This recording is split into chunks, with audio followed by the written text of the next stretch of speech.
Buffalo City is the second largest city in New York State, but the population here is it's funny, right? They only have like 270,000 people here. But around 1950s, right, they had about like almost a million people here. And Mike, very soon, he will tell you why. He will tell you why. Okay, everyone, can we say hi to Mike together? Hey, Mike. Hi.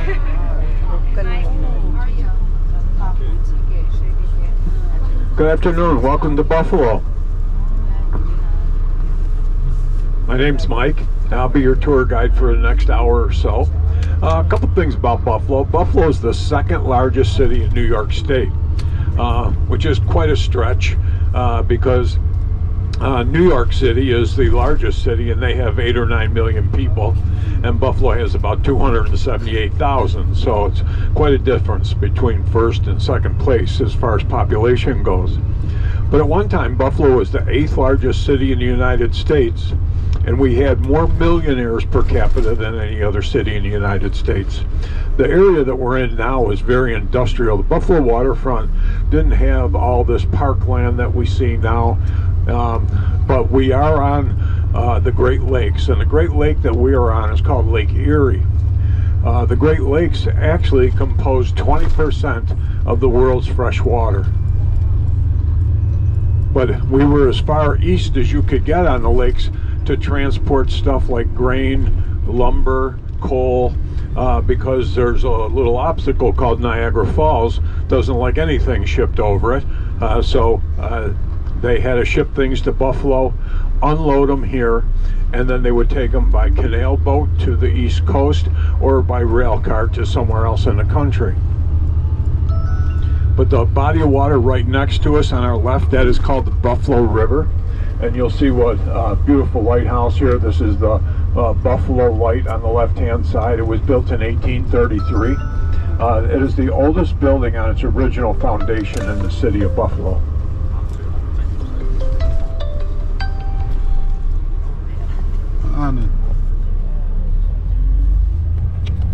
Kilometers. The round building off to your left that you see out in the middle of the lake, that's the Buffalo water intake. Water comes into that building, and through a tunnel it flows to the building in the distance with the smokestack. And that's the pumping station. So it actually flows by gravity, and then when it gets to the pumping station, that's where they treat it with chlorine and fluoride, and then they send it to the residents of Buffalo for their daily water use.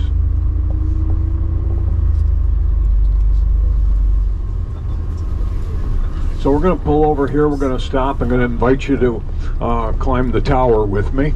It's 83 steps, but you get a nice view of the lake. You can see Canada, you can see one of the towers in Niagara Falls, get a great view of the skyline of Buffalo.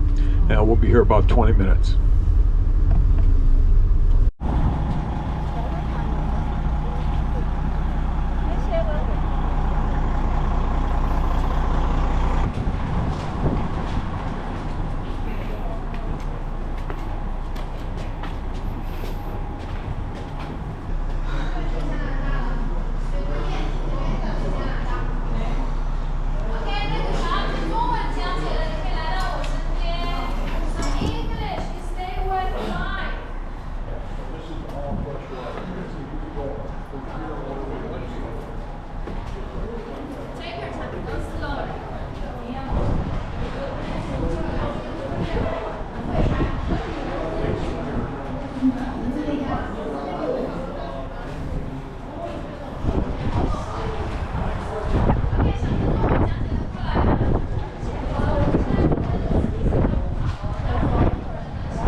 stone walls. They call them breakwaters, and it's actually the longest breakwater in the United States. It's over 6 miles. You can see it goes all down this way and this way. Oh, I saw the stone wall in Chicago as well. We had that. Yeah, and what happens is like the lakes will, they can get rough when it gets windy and you get a storm, and they could, you know, throw up waves that are up to the ceiling here. That's how big they are. And they will crash on the wall, but inside the wall, the water is kind of calm. So what happens is when there's a storm, all the boats on the lake come to Buffalo inside the walls, so they can be safe. This is the marina. This is a marina, yeah. Okay. And this was all industrial at one time. Okay. Canada's over here, this way. This side you can see that. Pretty far. About 90 miles from here. You can see Toronto from the top of that tall building. From up here you can't.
But you'll see there's a lot of churches in Buffalo.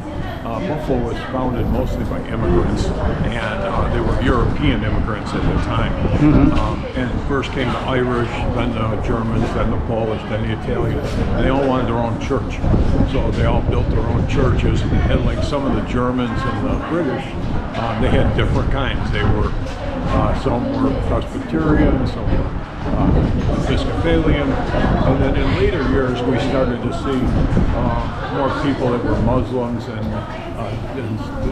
worshipped Islam and Hindu, and so those temples and mosques are further out in the suburbs. Most of the folks that came from India were doctors and engineers, so they were. You said Hindus. How many? Quite a few. There's enough, yeah. Yeah, that's all. Yeah, a couple of my doctors are Indian. I had lung cancer, and one of the doctors is Chinese, and the other, my cardiologist, his name is Kumar. Yeah. That's fine. Oh, Park would be only there 10 minutes, but it is the largest inland naval park in the United States. American descent that were killed during any of the wars or any of the conflicts, because there have been African American soldiers in all of the conflicts. The monument to the right, the kind of the reddish one, that is the Vietnam Memorial. So we'll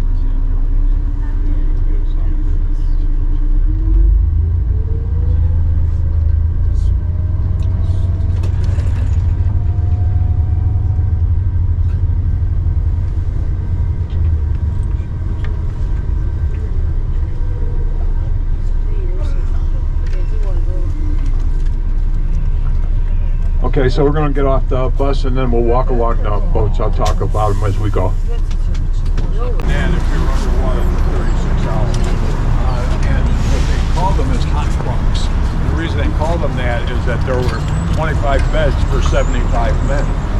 So one guy would sleep for 8 hours, he'd get out, the next guy goes in and sleep for 8 hours, and then the next guy goes in. I don't know about how you feel about that, but I don't know that I'd want to share a bunk with somebody that's been on the water for a couple of months with one bathroom. I don't know when the last time he would have showered. So,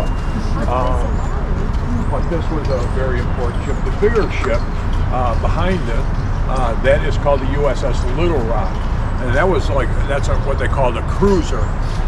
That could hold up to 800 to 1,400 men. It was like a floating city. It had a hospital, operating room, dental office, barbershop, stores, several different kinds of places where you could get, depending on your rank, if you were an enlisted man or you got drafted, you kind of ate in a big cafeteria like. If you were an officer, you had a smaller cafeteria. If you were the admiral, you got your own little penthouse apartment that you had dinner and they cooked your special food.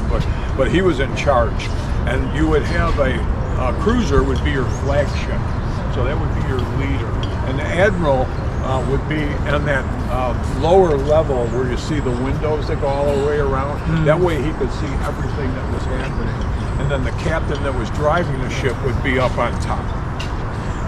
So he could see where he was going, of course.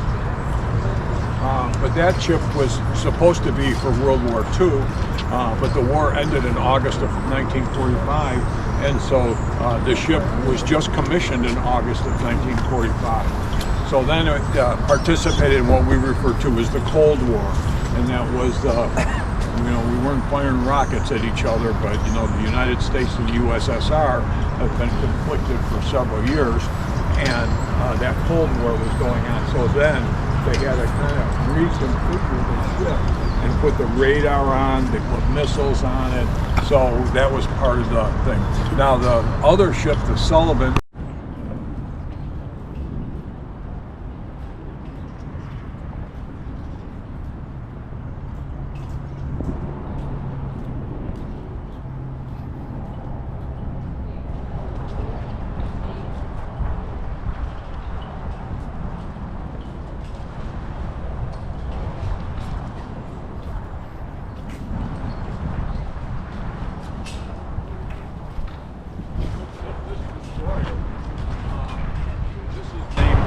USS Sullivan, and it's named after 5 brothers that were all killed off the same boat. There was a ship called the Juno that was very much like the Little Rock. It was 600 feet, could accommodate over 800 men, and in the Battle of Guadalcanal to free the Solomon Islands, the Juno got hit by a torpedo. All 5 were all Irish. Oh, yeah, so that's they're all over the place.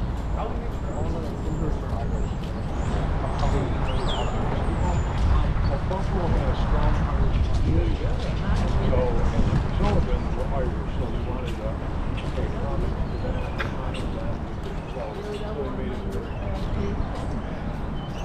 Buffalo had a lot of Irish, but when they kind of stood in the area for that, the Irish were the people that were immigrants that worked in all of the grain elevators and the coal mines, the coal trucks.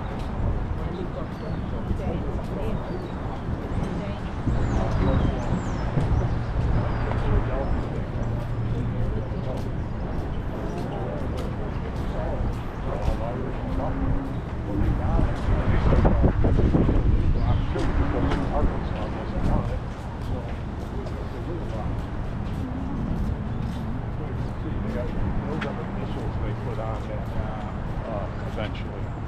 That's fine. And those don't travel at Mach 2, so at twice the speed of sound. And they're accurate up to about 125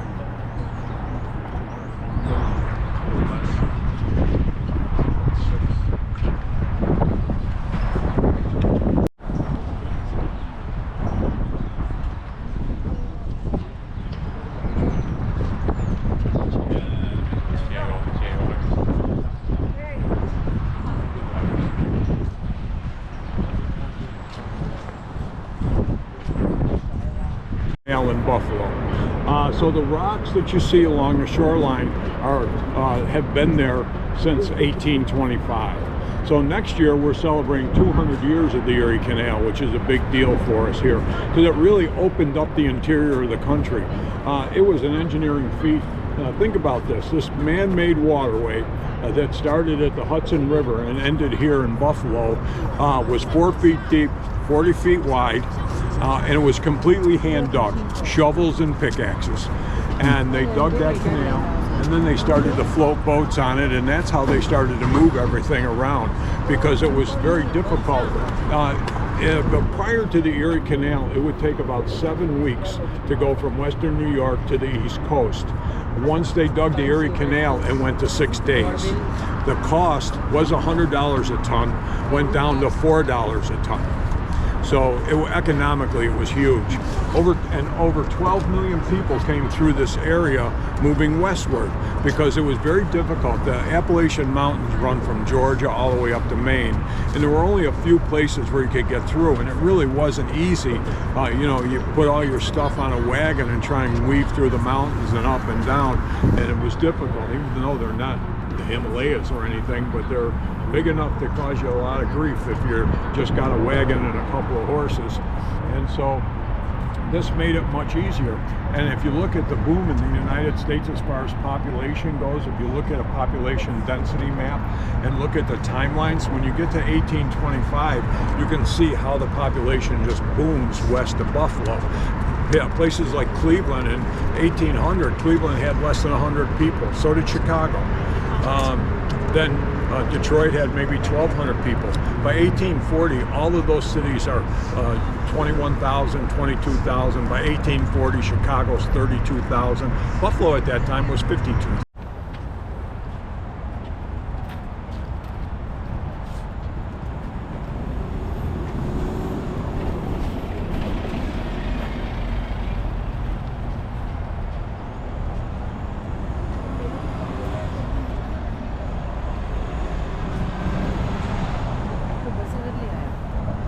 Hundreds of people would come to Buffalo to visit and vacation.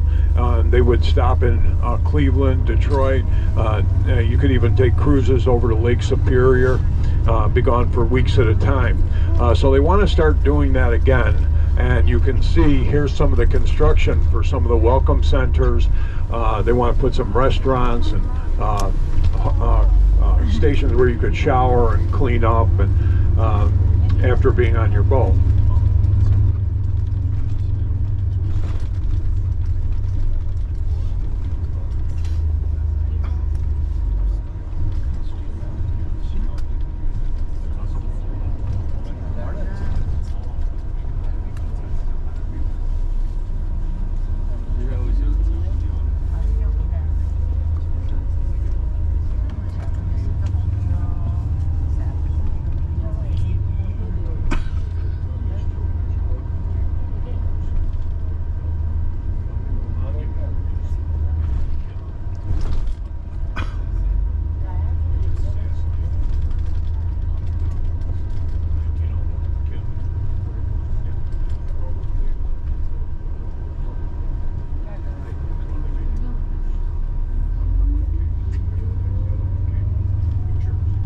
Building, and there's 4 statues up on top, and they all have the same face, and that's because when this building was getting constructed, the mayor of Buffalo invited the architect over to his house to show him how beautiful his wife was, and he stated that he wanted those statues all to have his wife's face on them, so they all have the face of Philip Becker's wife.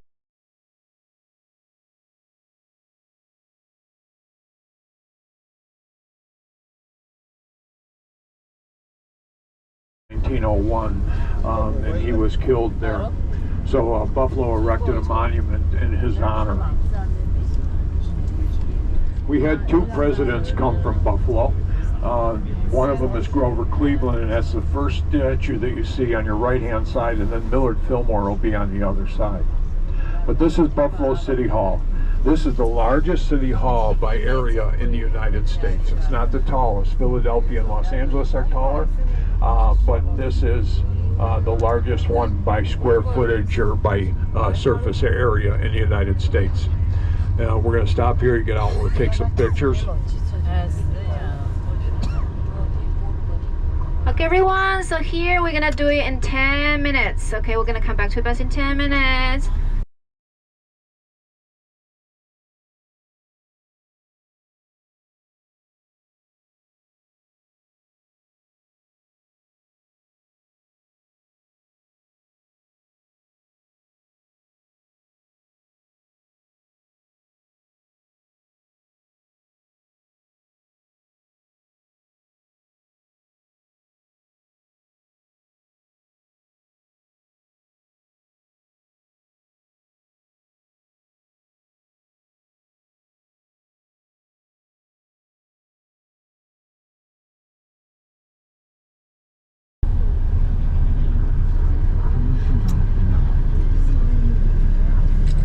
So I'm heading back to my car.